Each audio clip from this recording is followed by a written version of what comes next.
पारिवारिक जीवन के लिए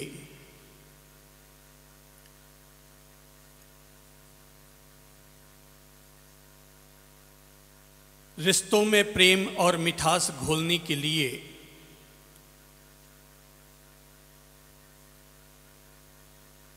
मान मर्यादा के गुण सीखने के लिए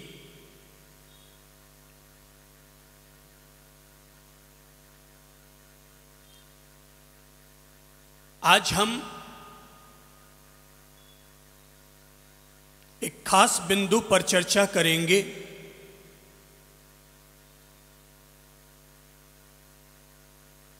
हमारे सामने दो आदर्श हैं। एक आदर्श है रामायण का और दूसरा आदर्श है महाभारत का। रामायण हमारे लिए प्रेम और त्याग की कहानी है, वहीं महाभारत स्वार्थ और संघर्ष की कहानी है। रामायण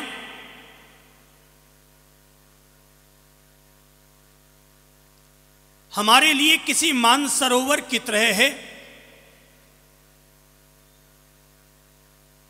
कि जिसमें हर कोई व्यक्ति अपने पारिवारिक प्रेम के रस को घोलने के लिए उस मानसरोवर के पास जाकर अपनी प्यास बुझा सकता है।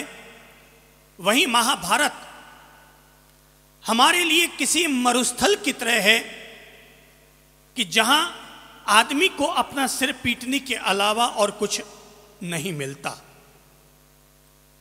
रामायण किसी कल्प वृक्ष की तरह है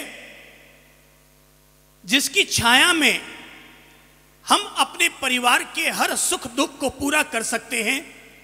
वहीं महाभारत उस बबूल के कांटेदार झाड़ की तरह है कि जिससे आदमी को सिवा अपने जीवन में दुख दर्द और चुभन के अलावा और कुछ नहीं मिलता। संपूर्ण भारत के लिए आज यदि कोई आदर्श है तो वह रामायण है। इस दुनिया का कल्याण रामायण के द्वारा होने वाला है, महाभारत के द्वारा कतई नहीं। महाभारत में तो एक ऐसी कहानी है जिसमें देवर अपनी ही भाभी का चीर हरण करता है। महाभारत एक ऐसी कहानी है जिसमें भाई अपने ही भाइयों को मारने के लिए लाक्षागृह का षड्यंत्र रचता है।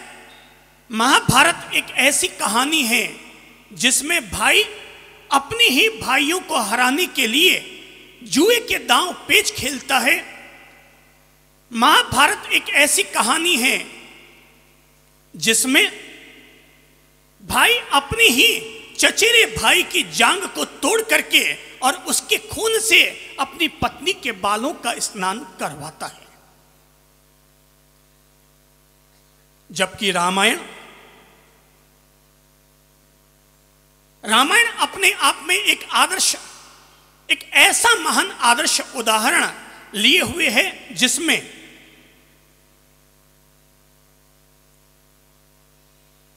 संतान अपने ही पिता के वचनों की आन रखने के लिए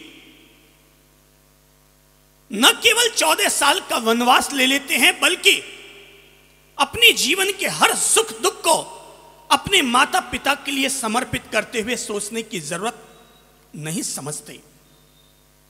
रामायण उस आदर्श कहानी का नाम है जहां घर का हर सदस्य कर्तव्य पालन के लिए अपने आप को कटिबद्ध कर लेता है। रामायण एक ऐसा आदर्श उदाहरण है जिसमें यदि अपनी पत्नी की लाज रखने के लिए लंकाधिपति से भी अगर संघर्ष करना पड़े तो राम लंकाधिपति से भी संघर्ष करने के लिए अपने आप को प्रतिबद्ध कर लेते हैं। यदि हम अपने पारिवारिक जीवन को ठीक करने के लिए रामायण से कुछ सीखना चाहें तो रामायण हमें अपनी जीवन के बेहतरीन पाठ देती है। मैं इस आधार पर कहता हूं कि रामायण हमें बेहतरीन पाठ देती है, क्योंकि किसी भी व्यक्ति को सांसारिक और गृहस्थ जीवन में कैसे जीना चाहिए, ये गुर आदमी को रामायण से ही सीखने को मिलते हैं। भारत में 4 आदर्श महापुरुष हुए। एक हैं राम, दूसरे हैं कृष्ण, तीसरे हैं बुद्ध और चौथे हैं महावीर।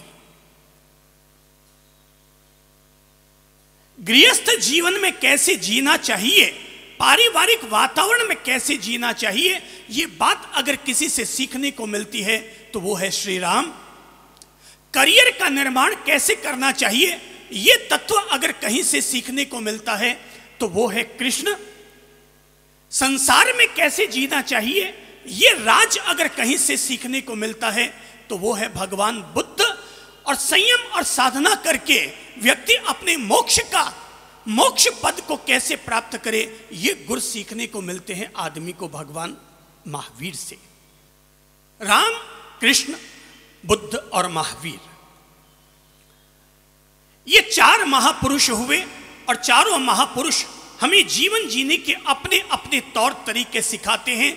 लेकिन पारिवारिक वातावरण में किस तरह से आदमी को जीना चाहिए, ये अगर कहीं से सीखने को मिलते हैं तो वो है राम और रामायण। व्यक्तिगत तौर पर हम लोग जितना भगवान महावीर, भगवान बुद्ध और भगवान कृष्ण से प्रेरित और प्रभावित हैं, उतना ही भगवान श्री राम से भी प्रेरित और प्रभावित हैं। माना कि अपनी संयम साधना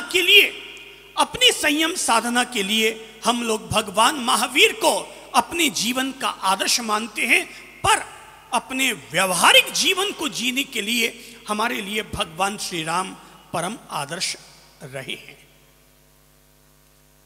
राम इसलिए परम आदर्श रहे क्योंकि राम का जीवन इतना महानताओं से भरा हुआ है कि अगर कोई भी व्यक्ति अगर राम के शरण में जाता है और राम के जीवन के गुणों से अपने आप को जोड़ता है, तो हम मानकर चलते हैं आदमी के लिए केवल राम का नाम भी अगर हम उच्चारित करते हैं। मैं राम की 3 चीजों से प्रभावित रहा। पहला है राम का नाम, दूसरा है राम का स्वभाव और तीसरी है राम की मुस्कान। पहला है राम का नाम। दुनिया में बहुत सारे महापुरुष हैं, बहुत सारे भगवान हैं, लेकिन सभी भगवानों के नाम थोड़े से जटिल हो सकते हैं। कृष्ण भारी नाम है, महावीर सरल है लेकिन बड़ा है, पर राम सबसे छोटा नाम है। राम सबसे छोटा नाम है। जरा मुंह से बोलकर देखो, राम। राम बोलते ही होठ खुले, जीभ खुली, तालू खुला, कंठ खुला, हृदय खुला, ठेठ नाभि से जो स्वर निकल करके आता है वो स्वर बनता है इंसान के लिए राम। अब जरा बोलो पहले राम। बाकी सारे भगवानों के नाम लेंगे तो उनकी माला फेरने के लिए किसी को पहले ओम लगाना पड़ेगा, किसी को बाद में नमः लगाना पड़ेगा, पर राम का नाम लेने के लिए न आगे कोई मंत्र चाहिए, न नमन का कोई मंत्र चाहिए। राम अपने आप में ही सिद्ध मंत्र है। राम अपने आप में ही सिद्ध मंत्र है। केवल राम राम राम राम राम राम करते जाओ, आदमी का भव निस्तार अपने आप हो जाता है। अरे राम का नाम भी क्यों, अगर किसी ने राम को उल्टे रूप में भी अगर बोल दिया, राम राम राम राम करते करते मरा मरा मरा मरा मरा मरा मरा मरा मरा मरा बोलता चला गया, तब भी उसका निस्तार हो गया, तब भी उसका निस्तार हो गया। चाहे राम बोला तो भी और मरा बोला तो भी, क्योंकि राम का उल्टा ही मरा होता है और मरा का उल्टा ही राम होता है। राम का नाम, जरा इस पर हम गौर करते हैं। लोग समझते होंगे कि राम केवल हिंदुओं के भगवान हैं, कृपया हिंदुस्तान में रहने वाले लोग ये भूल न करें कि राम केवल हिंदुओं के, वैष्णवों के या वेदांतियों के भगवान होंगे। राम संपूर्ण भारत के भगवान है। राम संपूर्ण भारत के भगवान हैं। इस आधार पर कहूंगा, शायद हिंदुस्तान में कोई भी ऐसा धर्म नहीं है जिस धर्म में राम का चरित्र न गाया गया हो, राम के चरित्र से प्रेरणा न ली गई हो। ऐसा हिंदुस्तान के किसी भी धर्म में संभव नहीं हुआ। हिंदुओं में राम भगवान के अवतार कहलाए। जैन धर्म में राम सिद्ध हुए। पालितना तीर्थ में भगवान श्री राम सिद्ध हुए। हनुमान जी वहां जाकर के सिद्ध हुए। ये जैन धर्म की अपनी रामायण है। जैन धर्म का अपना रामचरित्र लिखा हुआ है। भगवान बुद्ध के 24 अवतारों में एक अवतार कहलाता है राम।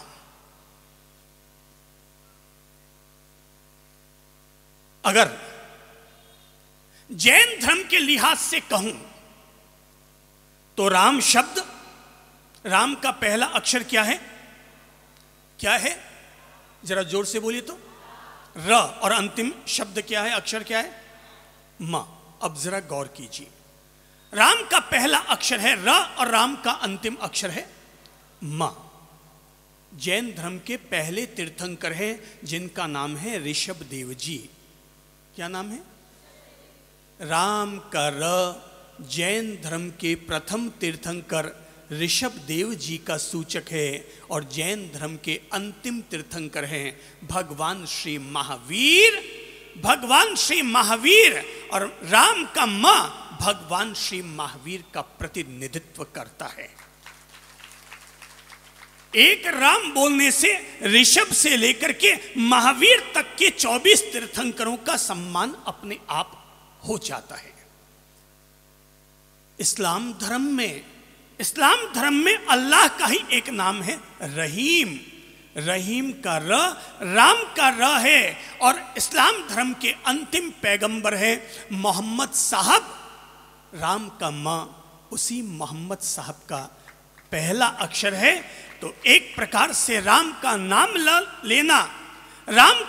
लेना अपने आप में ही अल्लाह से लेकर मोहम्मद साहब तक के सभी पैगंबरों की इनायत कर लेना है। सभी पैगंबरों की नमाज अदा कर लेने के समान कहलाएगा। ये है राम। और राम के नाम की महिमा सब लोग जानते हैं कि पत्थर पर भी अगर राम का नाम लिख दिया गया, तो पत्थर, राम जी ने भी सोचा कि मेरे नाम को पत्थर पर लिख रहे हैं और समुद्र में छोड़ा जा रहा है, सारे पत्थर तिरते चले जा रहे हैं। राम जी ने सोचा सारे वानर मेरे नाम को लिख करके पत्थर पर और समुद्र में छोड़ते चले जा रहे हैं, क्यों न मैं भी थोड़ा सहयोग कर देता हूं। यह सोचकर राम जी ने भी एक बड़ा भारी पत्थर उठाया और पानी में छोड़ा। लेकिन जैसे ही पानी में छोड़ा कि पत्थर डूब गया। पत्थर डूबा, राम जी भी चकरा गए कि न जाने मेरे नाम में कैसी ताकत है। अगर मेरा नाम पत्थर पर लिख दिया गया तो पत्थर तिर गया और मैंने खुद ने पत्थर पानी में छोड़ा तो पत्थर डूब गया। राम जी सोच रहे थे, विचार कर रहे थे कि तभी हनुमान जी ने नजर डाली। हनुमान जी की नजर पड़ी और हनुमान जी ने कहा, प्रभु जी किस विचार में खोए हो? अरे किस विचार में खोए हो? राम जी ने कहा, सोच रहा हूं कि मेरे हाथ से छोड़ा हुआ पत्थर कैसे डूब गया। हनुमान जी ने कहा, प्रभु जी जिसको आप पकड़ लेंगे वो तिर जाएगा और जिसे आप छोड़ देंगे उसका डूबना तो तय है। ये राम जी के नाम की महिमा रही कि राम का नाम अपने आप में एक सर्वसिद्ध मंत्र बन गया। राम का नाम अपने आप में सर्वसिद्ध मंत्र बन गया।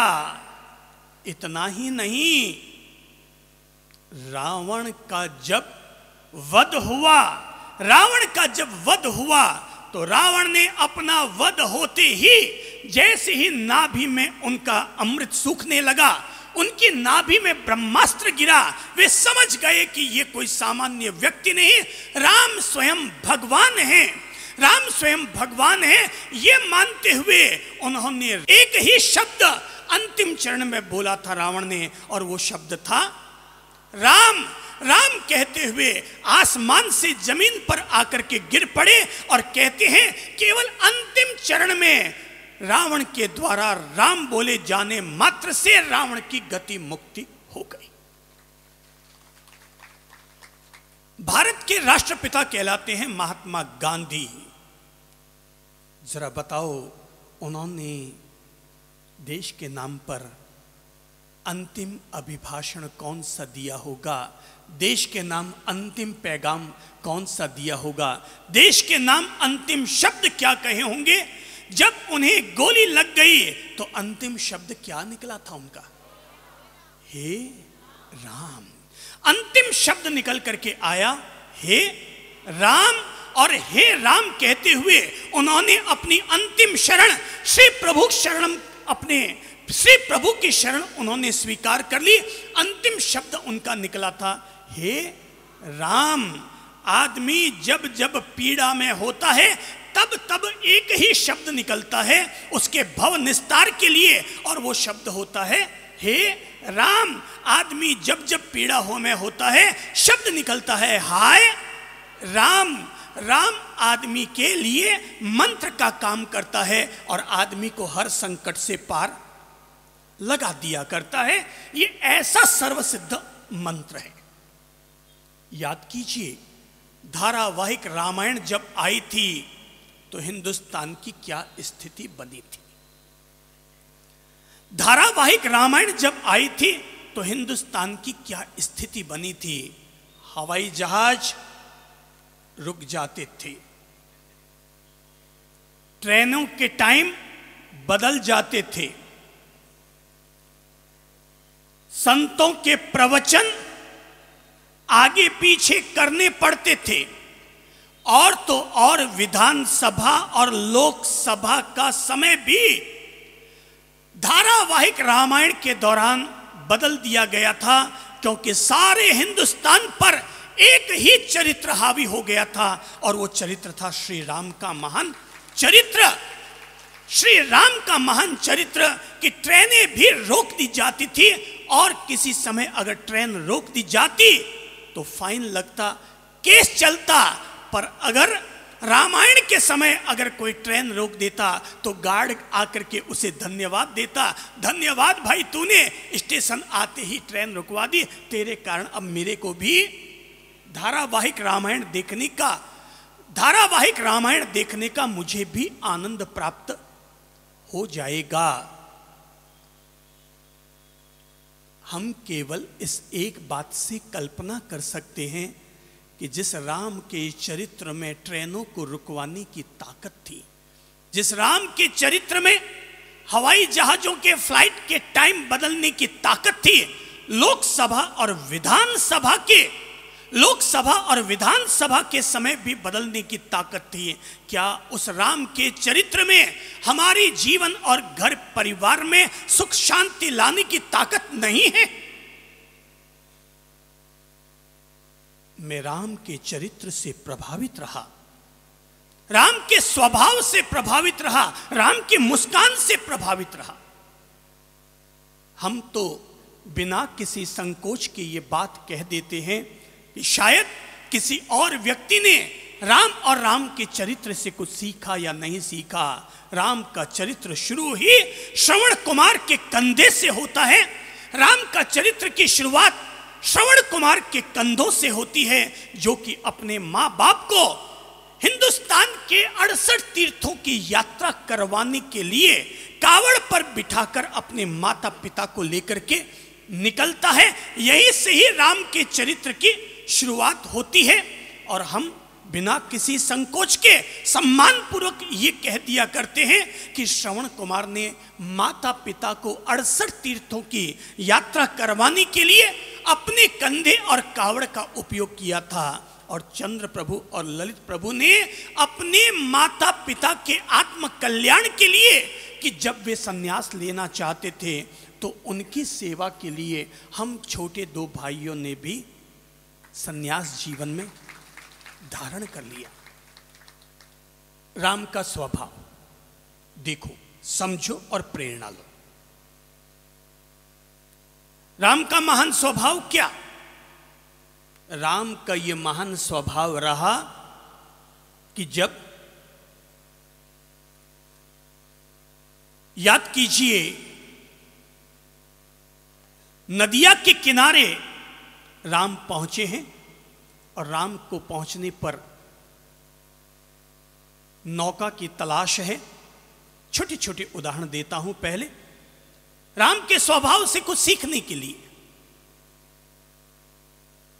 केवट सामने बैठा है जो कि जिद कर रहा है कि पहले आपको पांव यहां पर धुलवाने पड़ेंगे, उसके बाद ही नौका पर आप चढ़ पाएंगे। राम आनाकानी करना चाहते हैं लेकिन केवट अपनी जिद पर अड़ा है। और तब राम को केवट की भावनाओं का सम्मान करना पड़ता है। और तब क्या होता है? राम बैठते हैं, नौका चलती है, नौका पार लगती है। और नौका पार लगने पर उस केवट को वहां दूसरे किनारे पहुंचने पर राम एक खास संकेत देते हैं। अगर आपको याद हो तो राम सीता से कहते हैं, सीते, केवट ने हमें इस पार से उस पार लगाया, वापस हमें भी इसे कुछ दे देना चाहिए। और तब सीता के पास और तो कुछ होता नहीं है। राम के द्वारा विवाह के प्रसंग पर जो रिंग सेरेमनी में जो रिंग पहनाई हुई होती है, सीता केवट के लिए वो रिंग सेरेमनी की रिंग निकालती है और केवट के हाथों में सौंपने लगती है। तब राम और सीता दोनों एक दूसरे को देखकर मुस्कुरा देते हैं। पर दुनिया के सामने राम और सीता का एक महान चरित्र, एक महान स्वभाव स्थापित हो जाता है। ऐ राम और सीते, तेरा ये महान चरित्र रहा कि तुमने रिंग सेरेमनी को भी इतना महत्व नहीं दिया जितना कि जिससे तुमने सेवा ली है उससे उऋण होने के लिए वापस उसको कुछ न कुछ देना है। इस घटना से हम लोगों ने अपने जीवन में प्रेरणा ली थी। और प्रेरणा ये ली, हम आज अगर संत जीवन में भी हैं, किसी भी गांव में जाकर अगर हम ठहरते हैं, किसी स्कूल में ठहरे, मंदिर में ठहरे, स्थानक में ठहरे, वहां से रुक करके वहां की सेवाएं लेकर वहां से कभी खाली हाथ नहीं निकलते। अपनी ओर से वहां जरूर कुछ न कुछ समर्पण करते और करवाते हैं। कोई न कोई रसीद वहां जरूर कटवाते हैं। क्योंकि जब राम केवट को अपनी रिंग सेरेमनी की रिंग भी देने को तैयार हो सकते हैं, तो क्या हम कहीं किसी जगह की सेवा लेकर, क्या किसी व्यक्ति की सेवा लेकर, क्या हम उसकी सेवा का ऋण अपने साथ लेकर के निकल जाएंगे? नहीं, हम उसे कुछ न कुछ अवश्य समर्पित करके ही वहां से निकलेंगे। ये राम के स्वभाव से पहली प्रेरणा लीजिए। हमने देखा राम पहुंचे थे जंगल में शबरी के द्वार पर, और शबरी उनके लिए फूल सजाकर, पूरे पथ पर फूल बिछाकर उनके लिए रखती थी। और रोजाना याद कीजिए क्या करती थी? झूठे बेर, आपने झट से कह दिया झूठे बेर, हकीकत में रोज वो राम की इंतजारी करती थी कि कभी उनके गुरु ने कहा था कि ऐ शबरी, एक दिन तेरे द्वार पर एक इतने महान पुरुष और भगवान के अवतार आएंगे कि तेरी सारी तपस्या धन्य हो जाएगी। और तब राम की इंतजारी में रोज वो फलों का प्रसाद तैयार करती थी, पर यह सोचकर कि राम जी को कोई खट्टा फल खाने को न मिल जाए, उनको दिया जाने वाला फल कंद मूल कहीं खट्टा न हो, बस इसी लिहाज से वो उन्हें एक एक बेर एक एक फल चक चक करके और टोकरी में भरती रहती।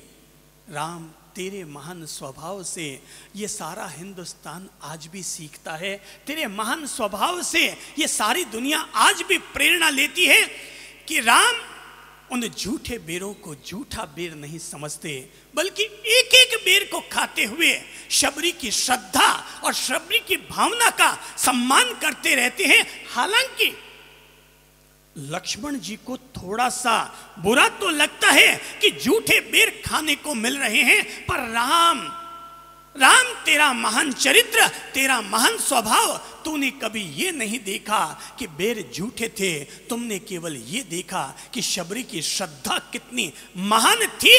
शबरी की श्रद्धा कितनी महान थी, जो 20 साल से लगातार तेरी इंतजार कर रही थी। शबरी की श्रद्धा रोज एक टोकरी फल, रोज एक टोकरी बेर तैयार करके रखती थी। 20 साल की आज उसकी तपस्या धन्य हुई, और तुमने अपने महान स्वभाव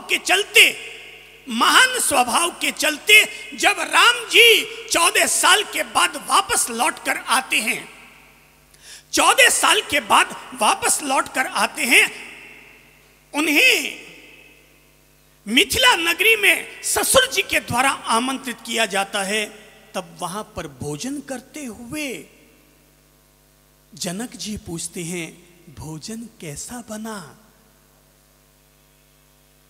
कंवर साहब, भोजन कैसा बना? राम जी ने जैसे ही अपने ससुर जी के मुंह से यह सुना कि सुनते ही उनकी आंखें बंद हो गई, और आधे मिनट बाद जनक ने देखा कि राम जी की आंखों से झरझर आंसू भी बह निकले। जनक जी को लगा कि क्या उन्होंने अपने दामाद से कोई गलत क्वेश्चन पूछ लिया है, कोई गलत प्रश्न पूछ लिया है। यह सोचकर उन्होंने राम जी से क्षमा मांगी और कहा कि मेरे द्वारा अगर आपसे कोई गलत बात पूछ ली गई है तो मैं आपसे क्षमा चाहता हूं। राम जी ने कहा, पिताजी, क्षमा मांगने की बात नहीं है, दरअसल जैसे ही आपने कहा था कि भोजन का स्वाद कैसा है, ये सुनते ही मुझे शबरी के बेर याद आ गए, मेरी आंखें बंद हो गई।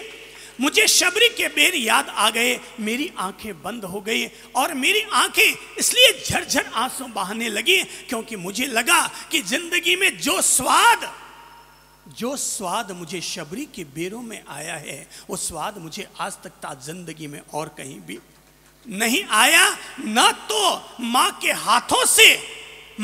हाथों से मोदक खाते समय इतना स्वाद लगा, और न ही मिथिला में जनक जी के यहाँ पर 56 भोग ग्रहण करते हुए मुझे वो स्वाद लगा जो स्वाद मुझे शबरी के झूठे बेरों से प्राप्त हुआ था। ये था राम जी का महान चरित्र, ये था राम जी का महान स्वभाव। अगर किसी को भी प्रेरणा लेनी हो तो प्रेरणा लो भाई, प्रेरणा लो। जातिवाद को अपने जीवन से हटाओ, और जातिवाद के जहर को हटाकर जब राम जी एक राजा होकर के भी भीलनी के झूठे बेर खा सकते हैं, तो फिर हम अपने जीवन में जातिवाद का जहर घोल करके, और ये क्यों भेद रखते हैं कि मैं इसके हाथ का खाऊंगा और इसके हाथ का नहीं खाऊंगा। बहुत साल पहले हम लोग भी जब इसी मेवाड़ से गुजर रहे थे, तो उस जमाने में इतनी लंबी चौड़ी सड़कें नहीं होती थी, इतनी ज्यादा व्यवस्थाएं नहीं होती थी। हम बारिश के भीगे हुए सुबह 6 बजे हमने चलना शुरू किया, 2 बजे तक चलते रहे, पर हमें कहीं कोई गांव न मिल पाया। हम भीतरी गांवों से गुजर रहे थे, हमें कोई गांव न मिल पाया, कहीं आहार न मिल पाया। आखिर हम थक हार करके एक झोंपड़ी के पास जाकर के रुके, और वो झोंपड़ी भी एक भील जाति की झोंपड़ी थी। हमने उस भील जाति की महिला से कहा, हमने कहा कि माता जी, हम आटा मंगवा देते हैं, आप हमारे लिए 4 रोटी बनवा दीजिए। उसने कहा कि महाराज जी, रोटी तो मैं प्रेम से बनाऊंगी, मगर आपके आटे से नहीं, बल्कि मैं अपने ही आटे से रोटी बनाऊंगी। और तब हमने जिंदगी में पहली दफा मक्की की रोटी खाई। इतने बड़े साइज की मक्की की रोटी, इतने बड़े साइज की मक्की की रोटी, और मक्की की रोटी मिट्टी के तवे के ऊपर सिकी हुई, मिट्टी के तवे के ऊपर सिकी हुई वो मक्की की रोटी। एक रोटी में हम 4 लोगों का पेट भरा था। एक मक्की की रोटी में 4 लोगों का पेट भरा था। भोजन में केवल 3 चीजें, मक्की की रोटी, नमक की डली और सादा पानी। मक्की की रोटी, नमक की डली, नमक लगा लगा करके हमने वो रोटी खाई और पानी पिया था। भले ही वो मक्की की रोटी और नमक की डली थी, पर आज इतने साल हो गए, पर हम मेवाड़ की उस मक्की की रोटी को आज तक नहीं भूले हैं। उस भीलनी के द्वारा बनाई गई उस रोटी को हम आज तक भी नहीं भूले हैं। और अगर कभी बात भी होती है, क्यों साहब आज तो छक के खाना खाया, सामने वाले को राजी करने के लिए भले ही कह दें आज तो बड़ा छक के खाना खाया, पर दिल में जानते हैं जो स्वाद उस भीलनी की मक्की की रोटी में था, वो तुम्हारे 56 भोग में भी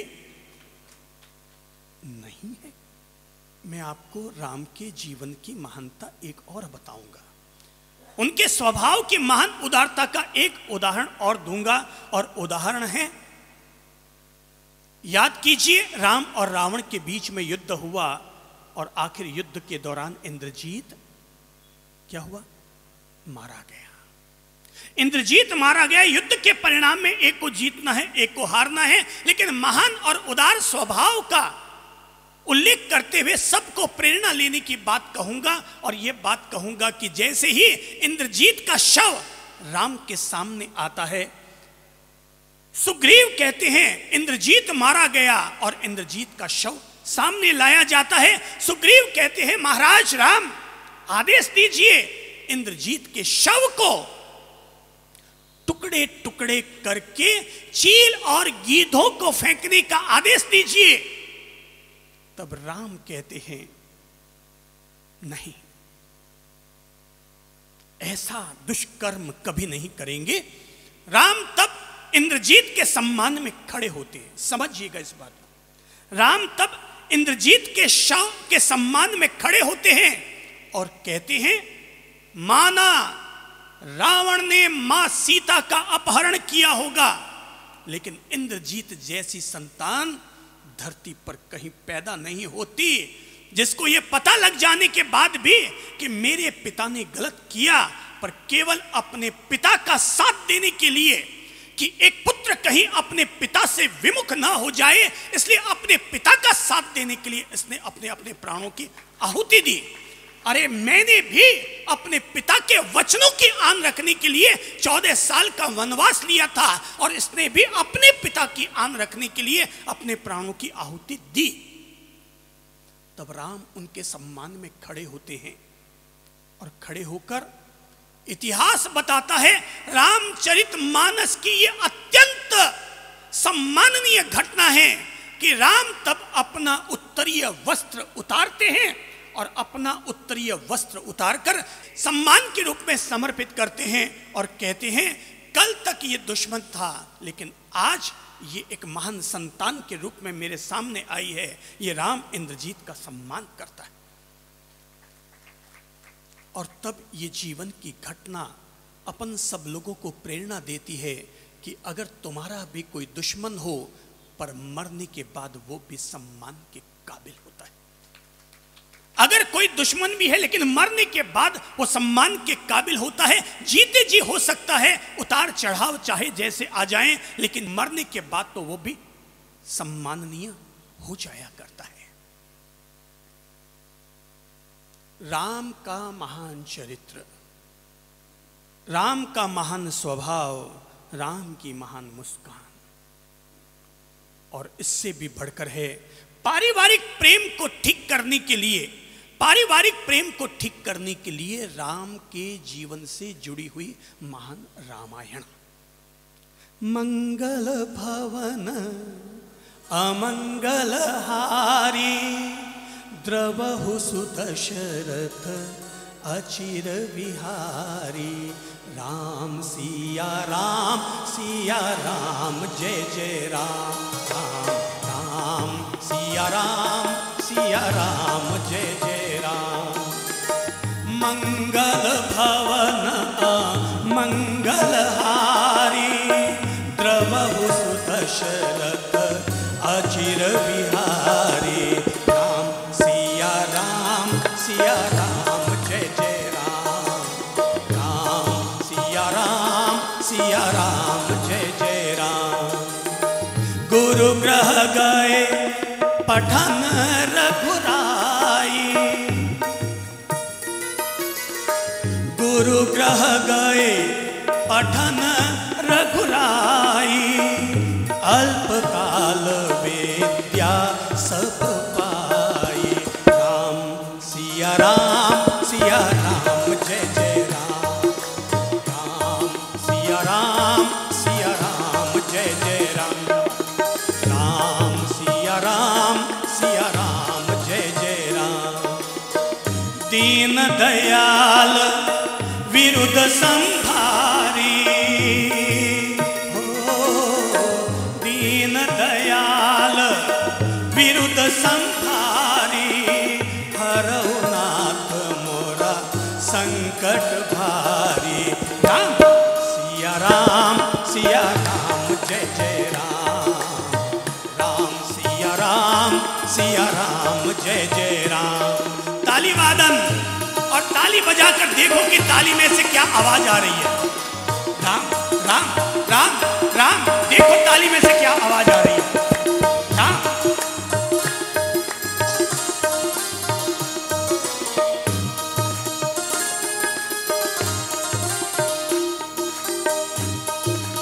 जरा देखो क्या आवाज आ रही है ताली में, जोर से बजाकर देखो क्या आवाज आ रही है। राम राम राम राम राम राम राम। परहित सरिस धर्म नहीं भाई, हो परहित सरिस धर्म नहीं भाई। पर पीड़ा सम नहीं अधमाई। राम सिया राम जय जय राम, राम सिया राम जय जय राम।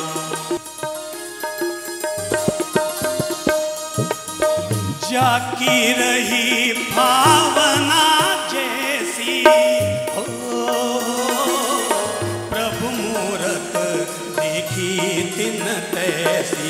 राम सिया राम जय जय राम, राम राम सिया राम जय जय राम। आनंदम जरा दो पल के हाथ उठाकर राम जी की भक्ति कर लो।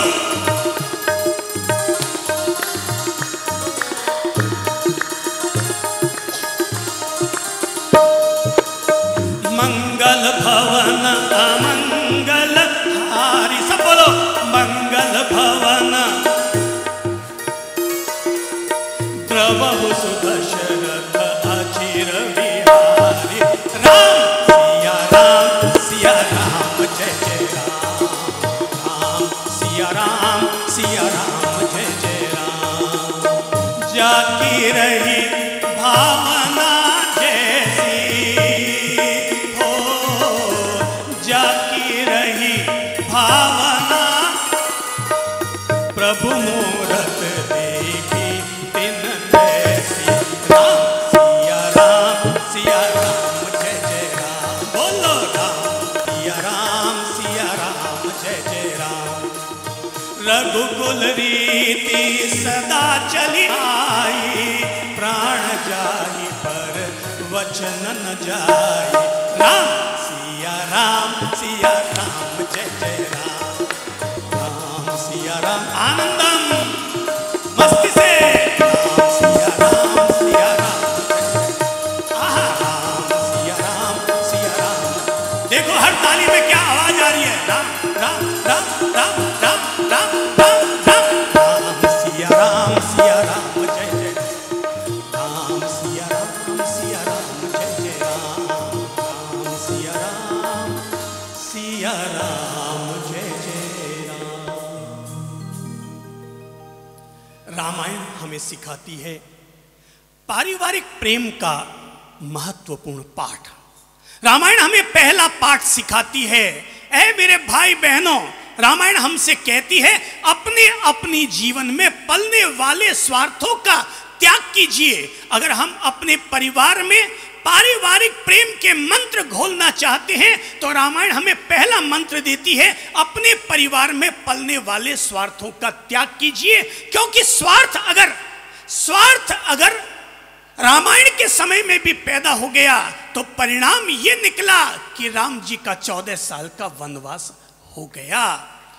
जिस राम को कैकेयी माता ने अपने बेटे से भी ज्यादा प्रेम देकर के पाला था, और जिस राम ने अपनी मां कौशल्या को जितना प्रेम करता था उससे कहीं ज्यादा प्रेम वो अपनी सौतेली मां कैकेयी से करता था।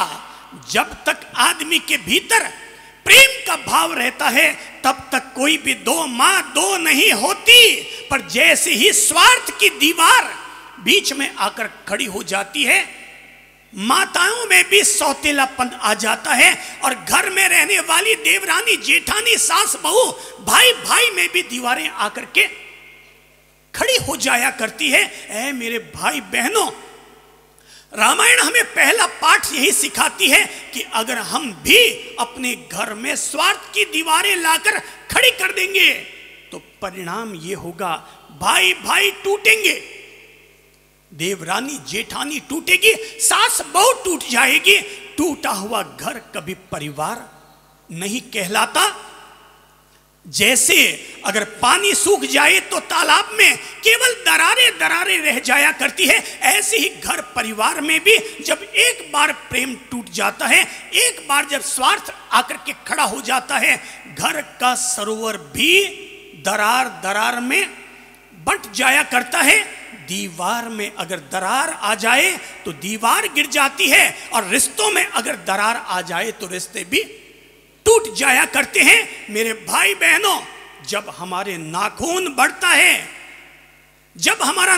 बढ़ता है और हम नाखून काटने के लिए बैठते हैं तो केवल नाखून काटते हैं, पूरी अंगुली नहीं काटते। केवल नाखून काटते हैं, पूरी अंगुली नहीं काटते। अगर हमारे घर परिवार में कभी अगर कोई बात हो भी जाए तो केवल उस बात को सुधारते हैं, न कि पूरे रिश्ते को ही बिगाड़ बैठते हैं। याद रखिएगा, हमेशा हो सकता है परिवार का कोई भी व्यक्ति हमें पसंद ना आता हो, लेकिन तब भी उसके साथ बोलचाल बंद मत करना, तब भी उसके साथ अपनी मुलाकातें बंद मत करना। क्योंकि गंदा पानी पीने के काम न भी आए तब भी आग बुझाने के काम तो जरूर आता है, आग बुझाने के काम तो जरूर आता है। मुलाकातें जरूरी है। परिवार में रहने वालों को, संसार में रहने वालों को मुलाकातें जरूरी है। अरे भाई, 4 बार 10 बार मुलाकात करते करते तो आदमी लव मैरिज की स्थिति तक पहुंच जाता है। तो क्या कोई भी आदमी मुलाकात करते करते चाचा जी से अगर नहीं बनती, जेठानी से अगर नहीं बनती, तब भी मैं कहूंगा मुलाकातें करो। 2 अनजान लोग भी मुलाकात करते करते, अरे मोबाइल पर ही मुलाकात करते करते, इंटरनेट पर ही मुलाकात करते करते लव मैरिज तक पहुंच जाते हैं। तो क्या हमारे सगे चाचा जी, हमारी अपनी सगी मामी, क्या हमारी अपनी देवरानी से क्या हमारे रिश्ते फिर से कायम नहीं हो सकते? अगर हम मुलाकातें बंद कर देंगे, अगर हम मुलाकातें बंद कर देंगे तो याद रखना भाई बहनों, लगाकर भूल जाने से तो पौधे भी सूख जाया करते,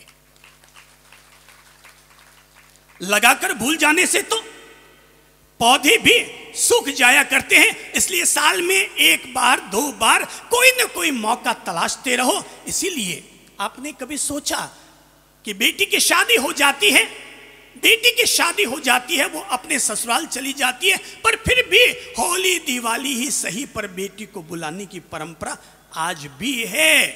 अरे और तो और, अगर पिताजी चल बसे, मां चल बसे, तब भी भाई अपनी बहन को बुलाता है, भांजों को बुलाता है, मायरे के बहाने दो पैसे खर्च करता है। पर इन सब के पीछे उद्देश्य क्या है? हमारा परिवार एकजुट रहे, परिवार में सब एक दूसरे के साथ हिल मिल कर रहे, क्योंकि लगाकर भूल जाने से तो पौधे भी सूख जाया करते हैं। जैसे पौधे को जब तब पानी धूप देने की, खाद देने की जरूरत होती है, वैसे ही हमारे अपने घर परिवार में भी आपस में एक दूसरे के साथ बैठना जरूरी होता है। अरे भाई, अगर आपको अगर लगता है आप भाई जुदा भी हो गए, तब भी मैं कहूंगा हफ्ते में एक बार ही सही, लेकिन आपस में मिला करो। देवरानी जेठानी अगर अलग हो गई, सास बहू अगर अलग हो गई, तब भी आपस में मिला करो। सामने वाला अगर मन मिला के बात न भी करे ना, तब भी तुम्हारी तरफ से एक मिल लो। भाई, कोई चमड़ा कितना भी मोटा क्यों ना हो, पर रोज रोज अगर तेल डालोगे तो वो भी नरम तो पड़ेगा।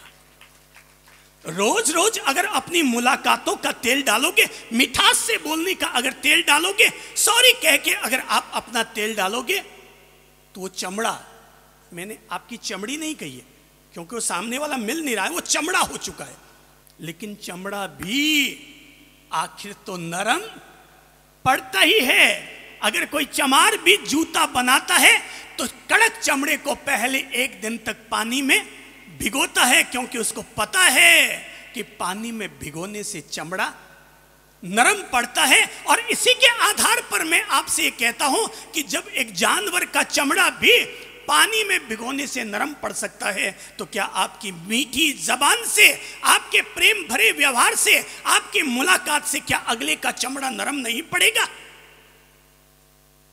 मुलाकातें जरूरी है। अपने घर परिवार में स्वार्थ की दीवारों को आकर के खड़ा मत होने दीजिए। जब जब स्वार्थ की दीवार आकर खड़ी हो जाएगी, घर परिवार टूट जाएगा। रामायण हमें यही पहला पाठ सिखाती है, क्योंकि रामायण की शुरुआत राम के जन्म से नहीं है।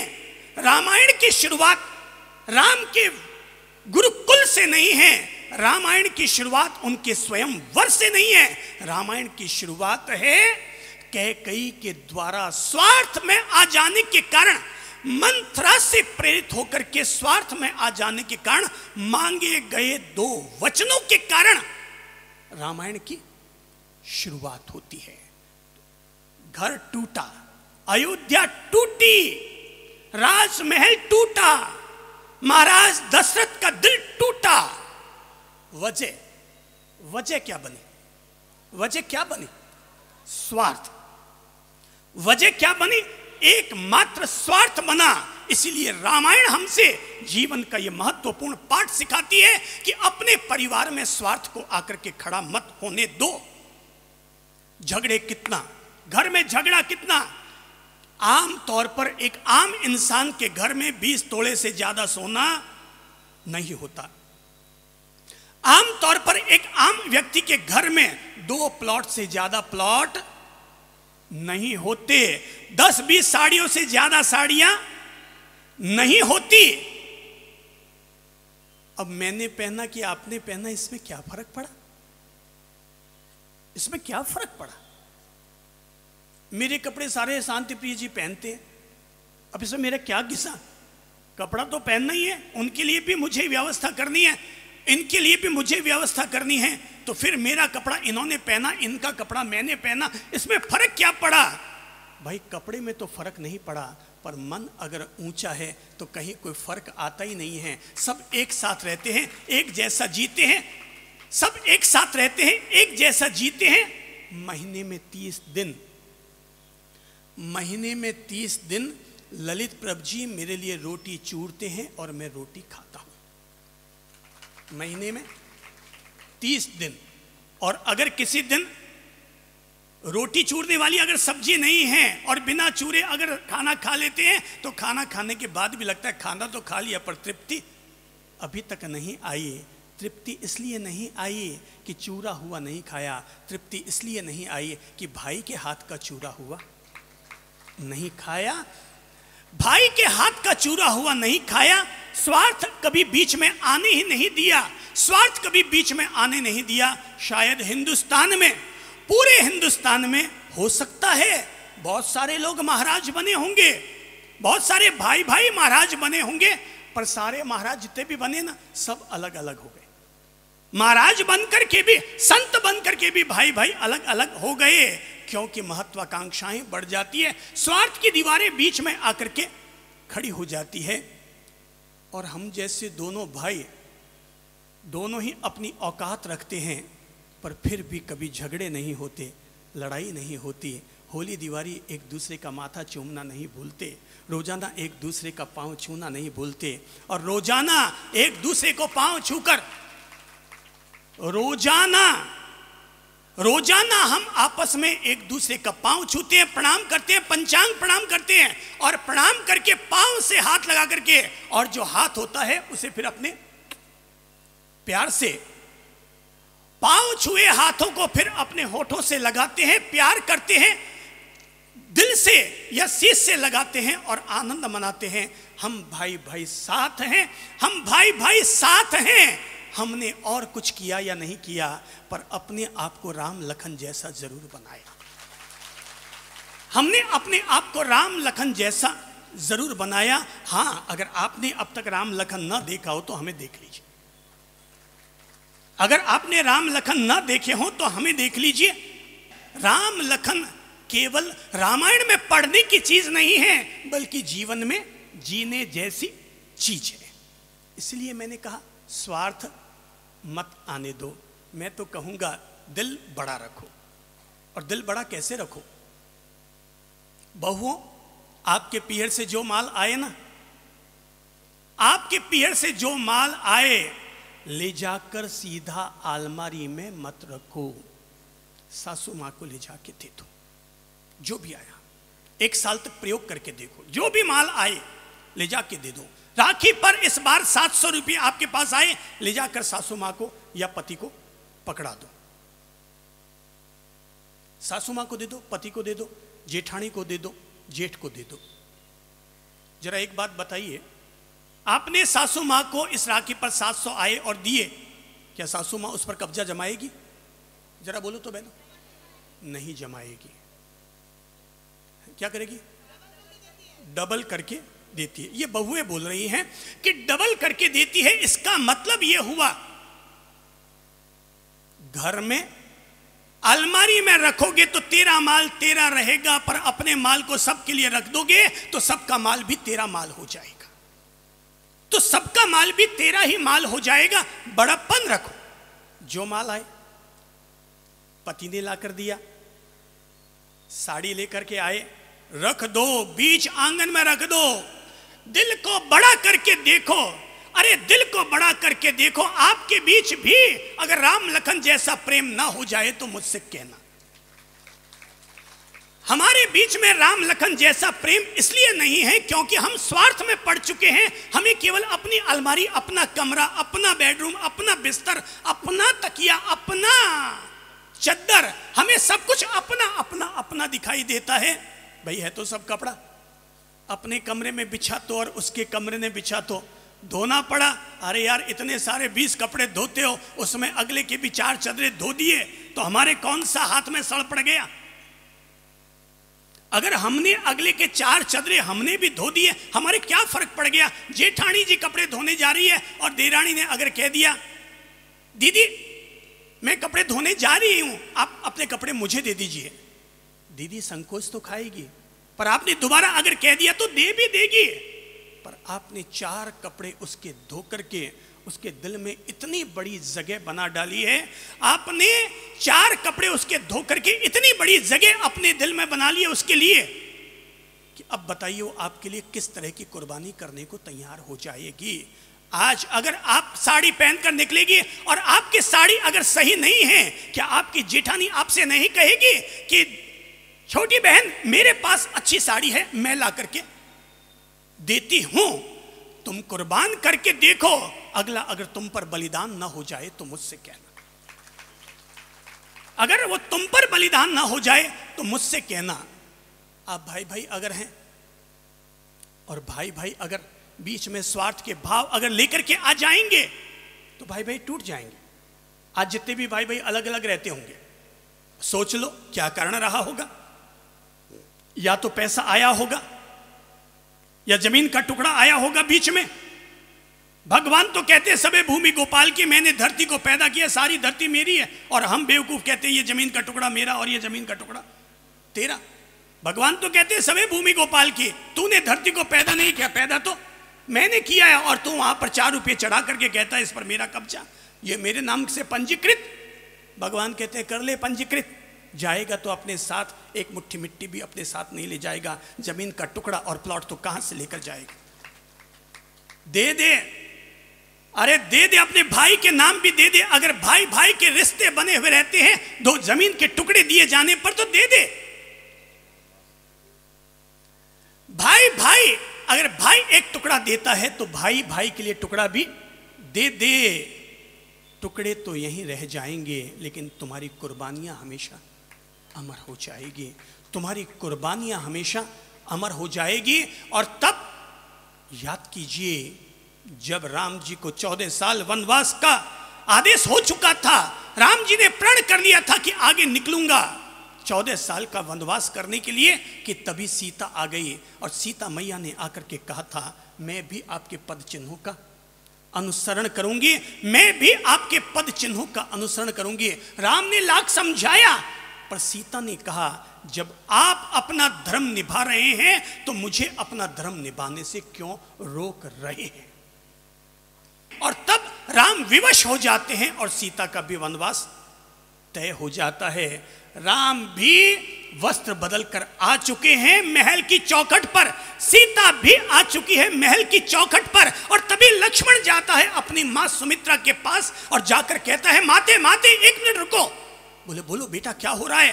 बोले माते मैं भी तुझसे एक वचन मांगने के लिए आया हूं। मां ने कहा बेटा पहले 2 वचन मांग लिए जिसके कारण ये हिंदुस्तान अनाथ हो गया, अब तो कौन सा वचन मांगने के लिए आया है। लक्ष्मण कहता है मां मुझे भी तुमसे वचन चाहिए। सुमित्रा कहती है वचन मांगना है तो 2 दिन के बाद मांग लेना, अभी ये वचन मांगने का वक्त नहीं है बेटा। लक्ष्मण ने कहा कि माते अगर आपने 1 मिनट की भी देर कर दी तो लक्ष्मण के पास जिंदगी भर पछतावा करने के अलावा कुछ न बचेगा। तब सुमित्रा ने कहा बेटा अगर ऐसी बात है तो मांग ले, तू भी मांग ले। अरे अयोध्या तो उजड़ गई है, थोड़ी और उजड़ जाएगी, मांग तू क्या मांगना चाहता है। तब लक्ष्मण कहता है माते मैं आपसे केवल ये वचन मांगने और ये आज्ञा लेने के लिए आया हूं कि छोटा भाई लक्ष्मण भी अपने बड़े भाई की सेवा में 14 साल वनवास में जाना चाहता है। ये 14 साल के लिए वनवास में जाना चाहता है। और जैसे ही सुमित्रा ये बात सुनती है, जैसे ही सुमित्रा ये बात सुनती है, झट से अपने बेटे को अपने आंचल से लगा लेती है और कहती है अरे बेटा तूने वचन क्या मांगा, हिंदुस्तान के गौरव को खंडित होने से तूने रोक दिया। आज हिंदुस्तान फिर से सौभाग्यशाली हो गया कि आज एक भाई भाई के काम आ गया, एक भाई भाई के काम आ गया। अरे सबसे बड़ा सौभाग्य तो आज यही हो गया। जा बेटे जा, अरे जा बेटे जा, मैं तुझे सहर्ष अनुमति देती हूं, भाई भाई के काम आए और आने वाले कल का निर्माण करे। और तब इतिहास कहता है, रामायण कहती है राम और सीता वन में निकले, लेकिन 2 लोग नहीं निकले, 3 लोग निकले। साथ में देवर भी था, छोटा भाई भी था। और शायद राम ने 14 साल तक रात गुजारी होगी नींद में लेकर, पर लक्ष्मण तो 2400 घंटे जगा हुआ रहा, 2400 घंटे जगा हुआ रहा। और उसने निद्रा देवी के द्वारा यह वरदान ले लिया था कि मुझे कभी नींद नहीं आएगी, नींद की पीड़ा मुझे कभी नहीं सताएगी। तब कहते हैं निद्रा देवी ने कहा था मैं तेरे 14 साल के इस व्रत में तो कभी नहीं आऊंगी, लेकिन जिंदगी में एक बार तेरे पास जरूर आऊंगी। और कहते हैं ये निद्रा देवी लक्ष्मण के पास तब आई थी जब राम का राज्याभिषेक हो रहा था। लक्ष्मण के हाथ में छत्र था और राज्याभिषेक के समय अचानक निद्रा देवी आई और लक्ष्मण को नींद का झटका आया और हाथ से छत्र गिर गया, हाथ से छत्र गिरा और वो चौंका। ओ, तो आखिर निद्रा देवी ने अपना प्रभाव दे डाला। पर 14 साल तक वनवास में रहकर लक्ष्मण ने केवल राम जी की सेवा की, सेवा की, सेवा की। छोटे भाई ने केवल बड़े भाई की सेवा का एक अकेला व्रत निभाया और उस एक अकेले व्रत के कारण राम तो अवतार थे भगवान के, इसलिए धरती पर पूजे गए, पर लक्ष्मण केवल अपने इस सेवा के व्रत के कारण धरती पर पूजे गए। इसलिए हिंदुस्तान में ऐसा कोई राम का मंदिर नहीं है जहां पर राम के साथ लक्ष्मण न खड़े हों, जहां पर राम के साथ लक्ष्मण की भी पूजा न हो रही हो। रामायण हमें सिखाती है, रामायण हमें कहती है अपने घर में उन लोगों को तवज्जो मत दो जो कि घर में आग लगाने का काम करते हैं। अगर घर में आग लगाने वालों को हम तवज्जो देंगे तो शकुनी को अगर पनाह दी तो महाभारत खड़ा हुआ, और मंथरा को अगर पनाह दी तो रामायण का निर्माण हो गया। घर टूटेगा, अपने घर में उनको रखो, अपने घर में उनको रखो मेरे भाई, जो घर में आग नहीं बल्कि बाग लगाए। उन लोगों से अपने आप को बचा कर रखो जो घर में आग लगाने का काम करते हैं। अगर कभी कोई बात हो भी जाए तो झट से कह दो। मार्केट में अगर आप सुने कि आपकी बहू की आलोचना हो रही है, आपके छोटे भाई की आलोचना हो रही है,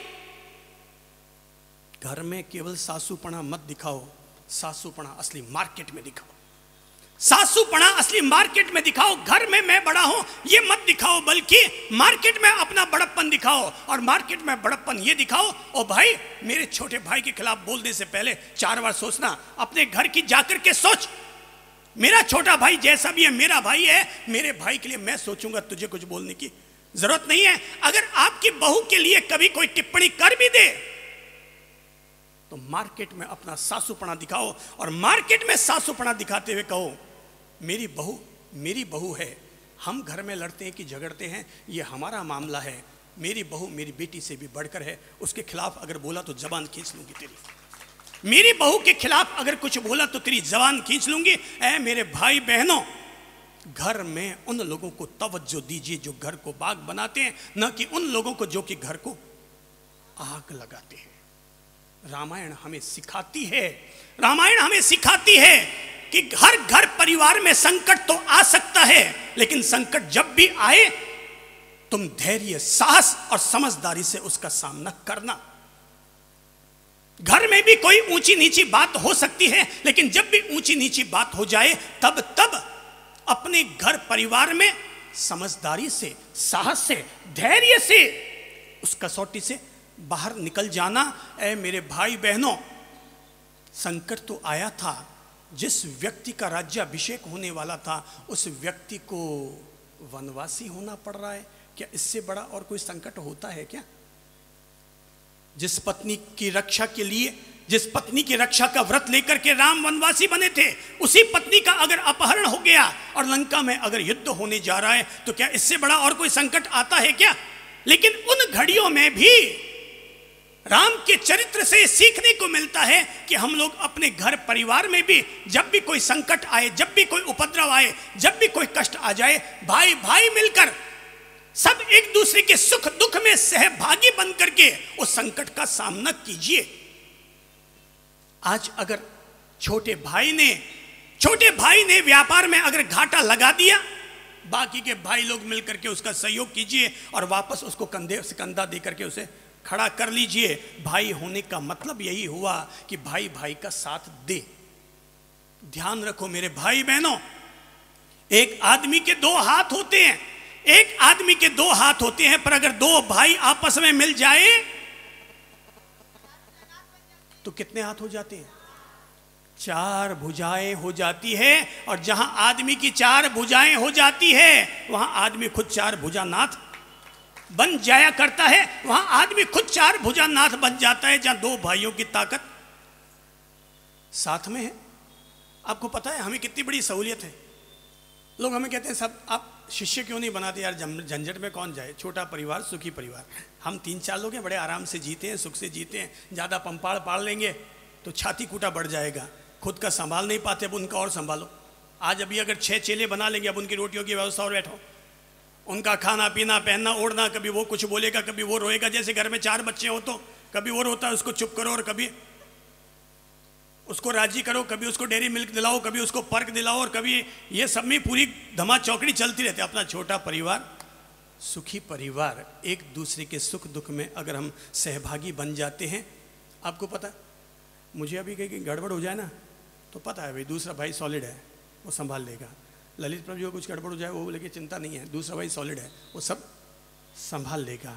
अगर हम सब लोग आपस में ये प्रतिज्ञा अगर धारण करते हैं, ये संकल्प अगर धारण करते हैं कि हम सब एक दूसरे के सहभागी बनेंगे, एक दूसरे के लिए सहयोगी बनेंगे, तो मेरे भाई दुनिया में कोई भी कष्ट कोई भी संकट होता क्या है। अरे राम जी ने रावण से युद्ध लड़ करके हम लोगों को यही प्रेरणा दी है कि राम बांदरों को लेकर भी लंकेश पर विजय प्राप्त कर सकता है, तो हम भी अपने जीवन में आने वाली बड़ी से बड़ी बाधाओं पर विजय प्राप्त कर सकते हैं। जीवन में संकट आना पार्ट ऑफ लाइफ है, लेकिन उन संकटों का समझदारी के साथ सामना करना यही आर्ट ऑफ लाइफ है। यही जीवन जीने की कला है कि आदमी संकट की घड़ियों में भी अपने आप को संभाल कर रखता है। रामायण हमें सिखाती है अपनी अपनी मान मर्यादाओं में रहो।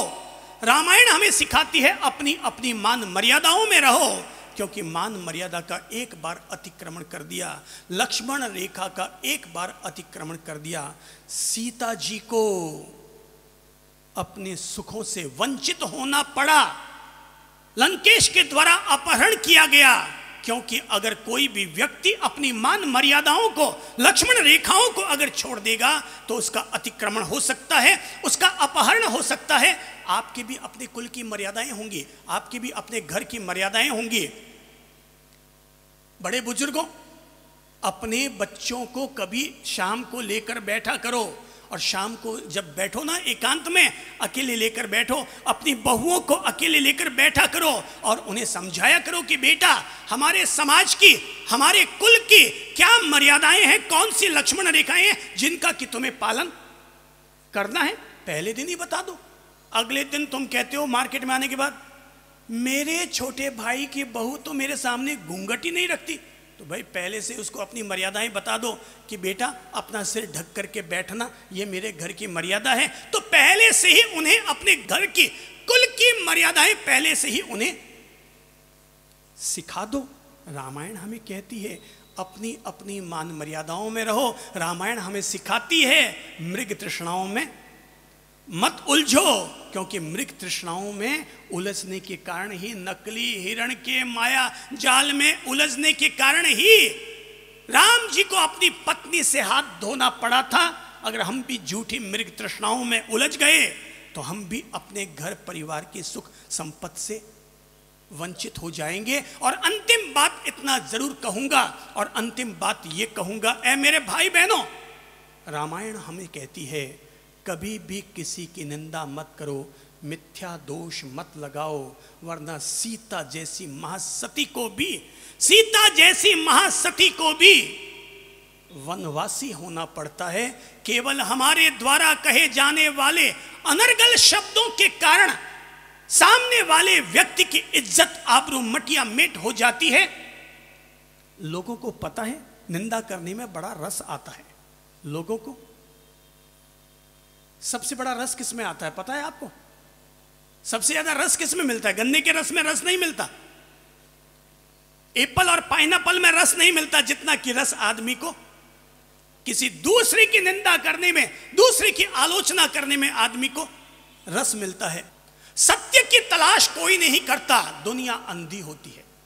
ध्यान रखना, दुनिया अंधी होती है, ये सत्य की तलाश नहीं करती कि जो बात कही गई है, सुनी गई है, क्या वो बात सच है,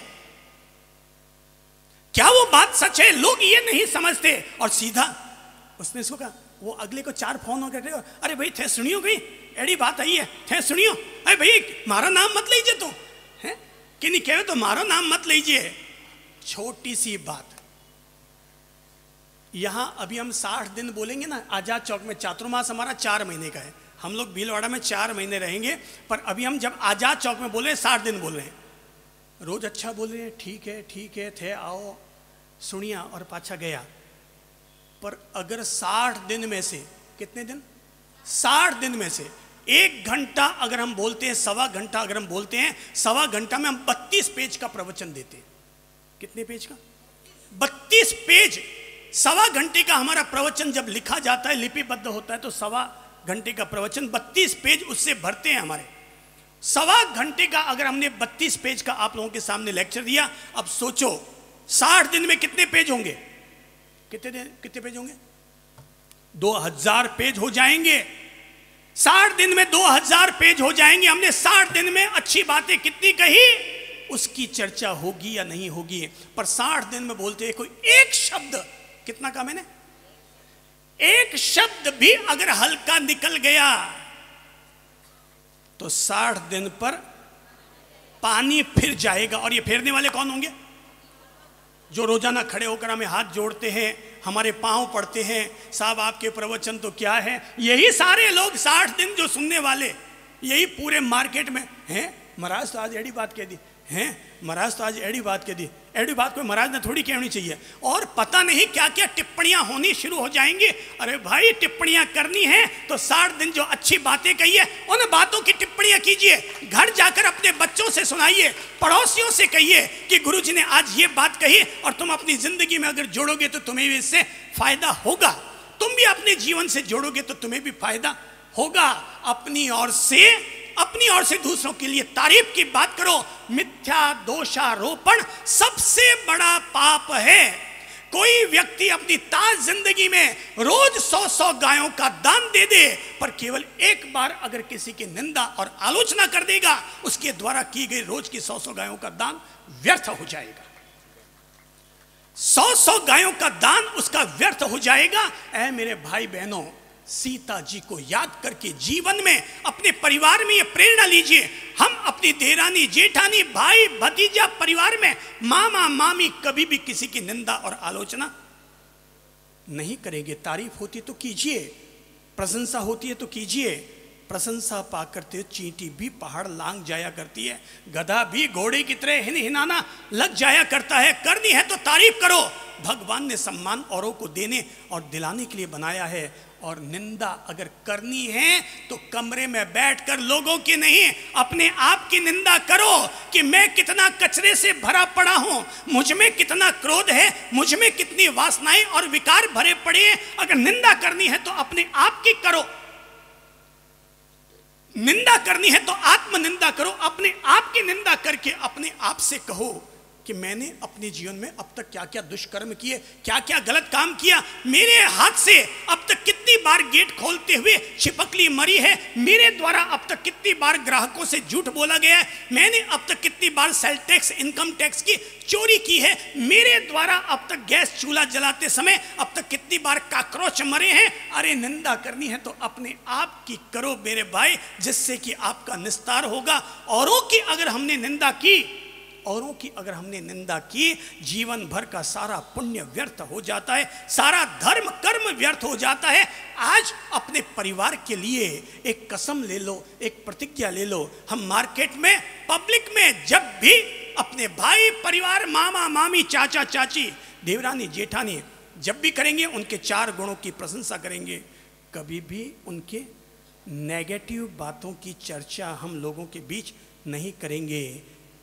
हम हमेशा आधा गिलास भरा हुआ देखेंगे, कभी उनके खाली गिलास की चर्चा लोगों के सामने नहीं करेंगे। कभी भी हम उनकी चर्चा लोगों के सामने नहीं करेंगे। अगर ऐसा हो जाएगा, सोचो लव कुश जैसे लोगों को अपनी ही मां के सम्मान को बरकरार रखने के लिए अयोध्या की गली गली में जाकर, अयोध्या के भावी राजकुमारों को अयोध्या की गली गली में जाकर के अपने माता के सम्मान के लिए लोगों की आत्मा को जगाना पड़ा था और कहना पड़ा था कि हे अवधवासियों, तुम कैसे अंधविश्वासी हो कि तुमने माता पर भी ऐसे ऐसे कलंक लगा डाले, ऐसे ऐसे अपमान के शब्द कह डाले। प्रायश्चित करना होगा। अवधवासियों, तुम्हें प्रायश्चित करना होगा। ऐ मेरे भाइयों, हमें प्रायश्चित करना होगा कि हमने अपनी बहू की, हमने अपनी सासू मां की, हमने अपने भाई पिता की मार्केट में आलोचना की, हमने उनका मार्केट बिगाड़ा। बिना प्रायश्चित किए तो हमें अपने उन निंदा और आलोचना के पापों से हमें मुक्ति नहीं मिल पाएगी। हे अवधवासियों, अंधविश्वासियों, हाय तुमको दया भी न आई, आग सीता के सुख में लगाइए, हाय तुमको दया भी न आई। लव और कुश जैसे लोगों ने सारी अयोध्या में घूम घूम कर तब कहा था कि जिसने लंकेश को तुच्छ जाना, जिसने ठुकरा दी सोने की लंका, अरे जिसकी हर सांस रघुवर को अर्पण, ऐसी सीता पे की तुमने शंका। तुम वो अज्ञान हो, ऐसी संतान हो, जिसने माता में ढूंढी बुराई, आग सीता के सुख में लगाई, आग सीता के सुख में लगाई, हाय तुमको दया भी न आई। मिथ्या दोषारोपण सबसे बड़ा पाप है। किसी की निंदा और आलोचना सबसे बड़ा पाप है। याद रखना, जो भाई बहन जिंदगी में कभी किसी की निंदा और आलोचना नहीं करता, आपसे गुस्सा नहीं छूटता मत छोड़ो, दान नहीं दिया जाता मत दो, पर अगर एक भी संकल्प रखते हो मैं कभी किसी की निंदा आलोचना नहीं करूंगा, अगर कोई बात हो भी रही है, वहां कोई निंदा की बात हो रही है, अपन वहां से खड़े हो जाओ और दूर चले जाओ। भाई बोले क्यों, क्या बात हो गई, खड़े क्यों गए? नहीं बस भाई साहब मुझे जाना है। बोले क्यों? भाई मेरा निंदा करने का और निंदा सुनने का त्याग है। कौन सा त्याग है? निंदा करने का और निंदा सुनने का। आमतौर पर जैसे 10 भाई बहन भेड़े होते हैं ना, एक ही काम होता है, तेरी मेरी, तेरी मेरी, इसी से सारे घर टूटते हैं। अपनी ओर से ये संकल्प, ये कसम अपने दिल में खाओ, अपने आप को समझाओ, अपने आप को प्रेरित करो आज कि मैं भूल चूक करके भी किसी की निंदा आलोचना नहीं करूंगा, नहीं करूंगा, नहीं करूंगा। और जो व्यक्ति कभी किसी की निंदा आलोचना नहीं करेगा, उस आदमी का मरने के बाद सौधर्म इंद्रलोक का देव बनना तय है, तय है, तय है।